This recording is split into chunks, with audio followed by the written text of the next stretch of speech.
जीवन व्यर्थ क्यों मालूम होता है? आपके पास आता हूं तो अर्थ की थोड़ी झलक मिलती, पर वह खो जाती। जीवन न तो व्यर्थ है न सार्थक। जीवन तो कोरा कैनवास है। तुम जो चाहो उस पर चित्रित कर लो। जीवन तो कोरी किताब है। चाहो तो गालियां लिखो और चाहे तो गीत लिख लो। जीवन अपने आप में कुछ भी नहीं है। जीवन कोरा अवसर है। और अधिक लोग इस भ्रांति में जीते हैं कि जीवन में कोई अर्थ है। मिल क्यों नहीं रहा?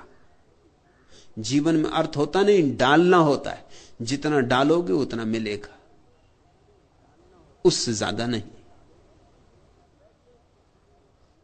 बांसुरी रखी है और तुम बैठे उसके सामने और कहते हो कि बांसुरी तो है, लेकिन इसमें स्वर क्यों नहीं?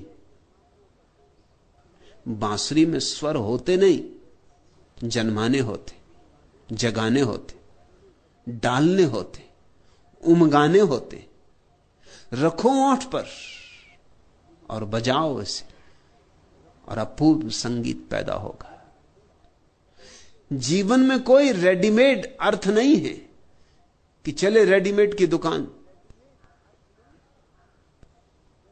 और तैयार कपड़े पहन के लौट आए। जीवन तो सिर्फ एक खुला अवसर है, जो चाहो वही बन जाएगा। इसलिए बुद्ध इसी में निर्वाण बना लेते, हिटलर जैसे लोग इसी में महानरक बना लेते। इसी में कोई तुम्हारे पास बैठा स्वर्ग में जीता है और तुम नरक में जीते हो। जीवन परम स्वतंत्रता है। जीवन सृजन है। तुम पूछते हो जीवन में व्यर्थ क्यों मालूम होता है? क्योंकि तुमने अर्थ डाला नहीं होगा। बगिया खाली क्यों मालूम होती? तुमने बीज बोए ना होंगे। फूल क्यों नहीं आते? बीज भी बोए होंगे तो पानी ना सींचा होगा।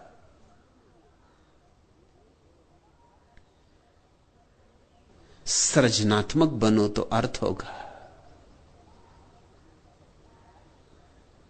और जो लोग भी सृजनात्मक नहीं है, उनका जीवन व्यर्थ रहेगा। मगर कसूरवार वे स्वयं, कोई और कसूरवार नहीं है। फिर तुमने पूछा, आपके पास आता हूं तो अर्थ की थोड़ी झलक मिलती। झलक ही मिलेगी। ऐसे ही जैसे कि तुम रास्ते पर चलते अंधेरे में और फिर एक आदमी आ जाता जिसके हाथ में लालटेन है और तुम उसके साथ हो लेते। जितनी देर तक लालटेन वाला आदमी तुम्हारे साथ होता है, रास्ते पर रोशनी होती।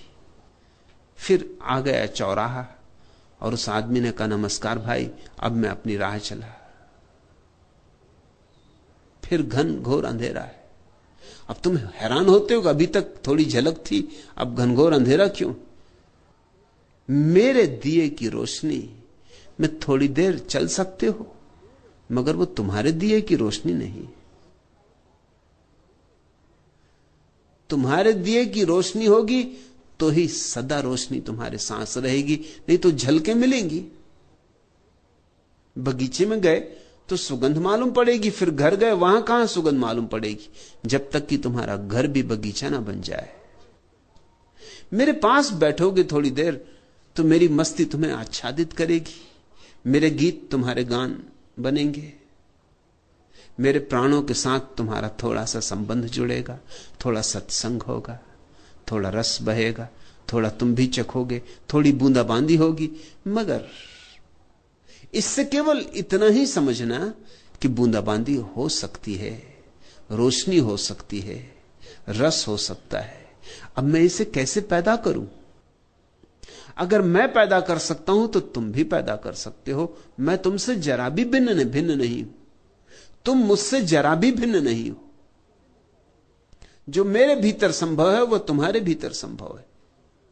इसलिए मैं इन धारणाओं के बहुत विपरीत हूं।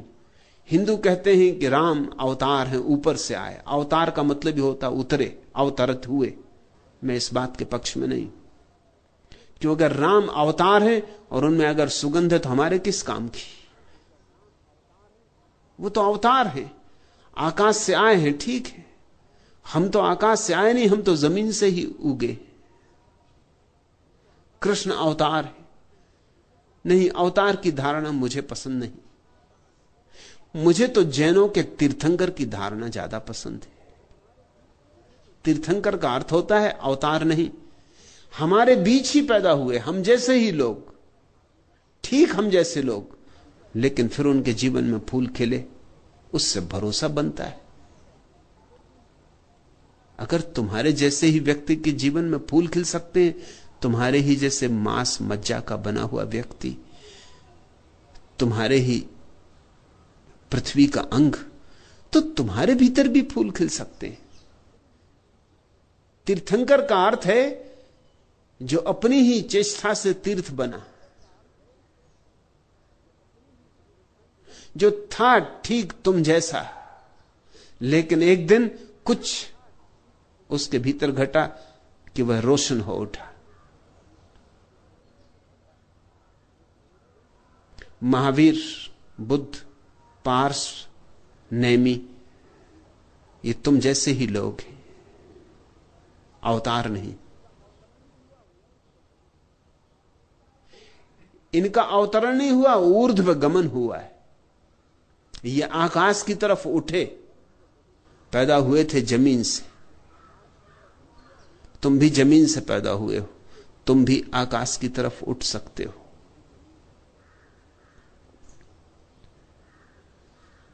तुम कहते जीवन व्यर्थ क्यों मालूम होता है? क्योंकि तुमने व्यर्थता के बीज बोए होंगे।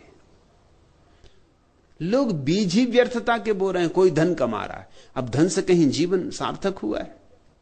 सुविधापूर्ण हो जाएगा, सार्थक नहीं हो सकता। सुविधा सार्थकता नहीं है। तुम अपने एयर कंडीशन कमरे में बैठे रहो, व्यर्थ हो तो व्यर्थ ही हो। एयर कंडीशनिंग सार्थकता नहीं दे सकती। कोई एयर कंडीशनिंग करने वाली कंपनी इसका दावा भी नहीं करती। हां, ताप नहीं होगा कमरे में, शीतलता होगी, मगर तुम तो तुम ही हो। अगर तुम्हारे भीतर गालियां ही घूमती हैं तो एयर कंडीशन क्या करेगा? और सुविधा से घूमेंगी, ठंडक पाके। धूप धाप में थोड़ी देर शायद भूल भी जाते होगे। तुम कितनी ही सुंदर व्यवस्था कर लो बाहर, लेकिन जब तक तुम्हारे भीतर गीत पैदा नहीं हो रहा है, बाहर की व्यवस्था क्या करेगी? और ख्याल रखना, फिर दोहरा दूं, मैं बाहर की व्यवस्था के विपरीत नहीं। बाहर तुम जो भी व्यवस्था करते हो ठीक है, लेकिन उतने पर रुक मत जाना। उतने से अर्थ पैदा नहीं होता। अर्थ के लिए कुछ और करना होगा। बाहर की व्यवस्था पैदा होती विज्ञान से, अर्थ भीतर की घटना है, पैदा होता धर्म से। व्यवस्था पैदा होती विज्ञान से, अर्थ पैदा होता ज्ञान से।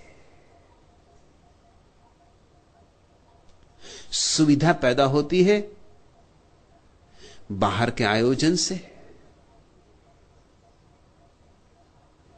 शांति और आनंद पैदा होता है भीतर के आयोजन से।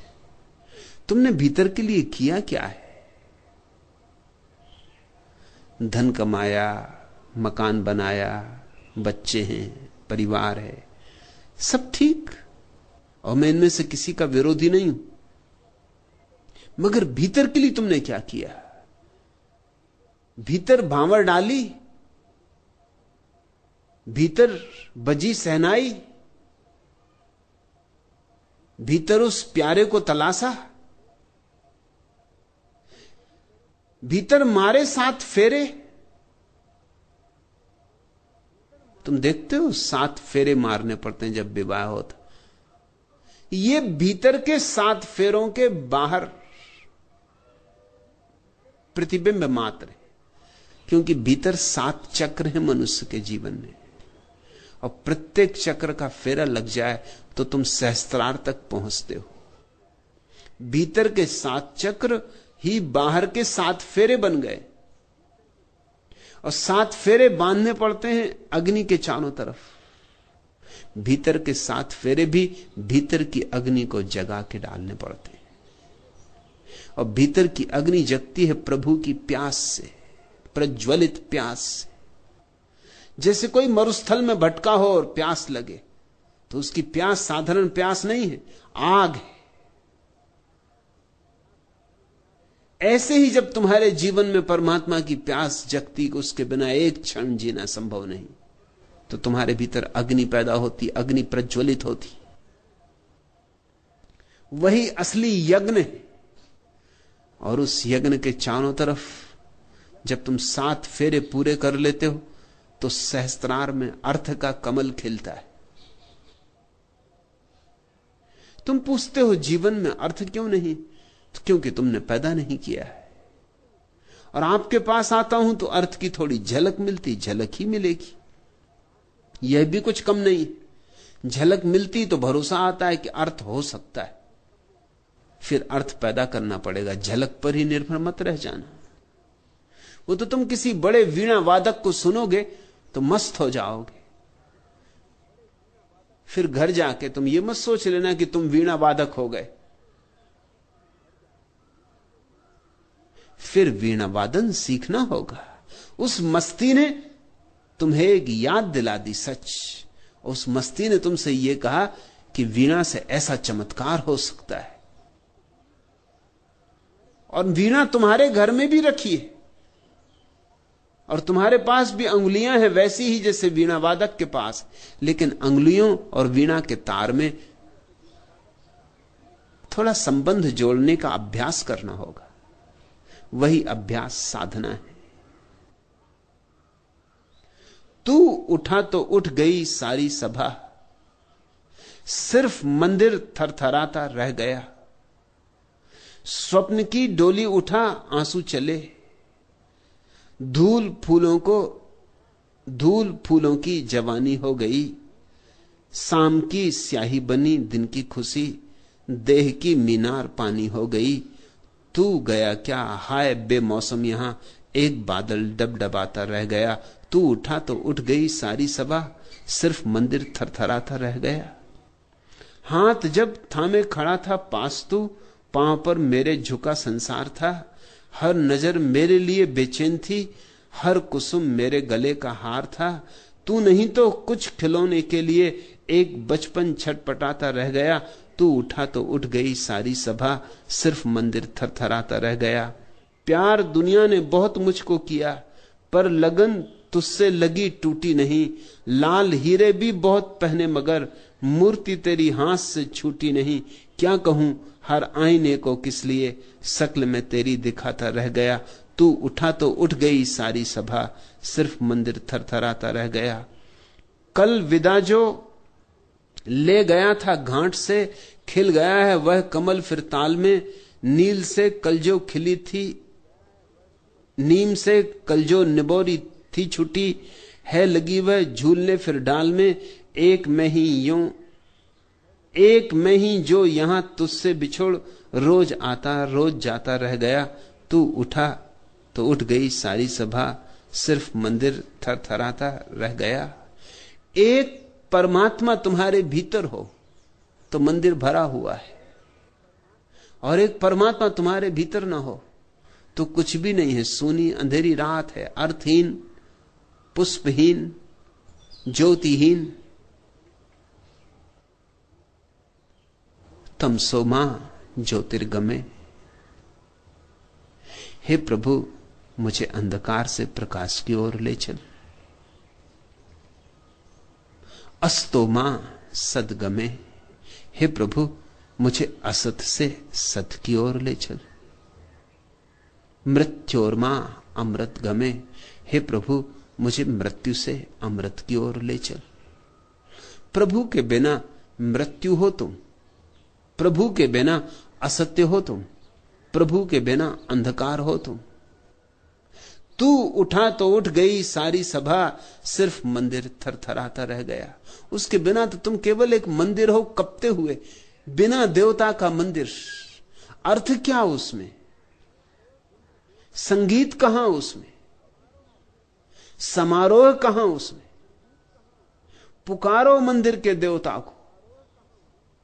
और ऐसा भी नहीं है कि मंदिर का देवता कहीं दूर है, पास से भी पास है। तुम भी अपने जितने पास हो उससे भी ज्यादा पास है। बस पुकारो। उसी पुकार का नाम प्रार्थना है। प्रार्थना तुम्हें जीवन में अर्थ देगी, और झलक ही नहीं, अनुभव देगी। और ऐसा अनुभव जो तुम्हारी संपदा बन जाए। सत्संग तो सिर्फ इसीलिए है ताकि भरोसा आ जाए। सत्संग तो इसीलिए है ताकि तुम्हारे भीतर तलाश शुरू हो जाए। सत्संग अंत नहीं है। सत्य हुए बिना अंत कैसे हो सकता है?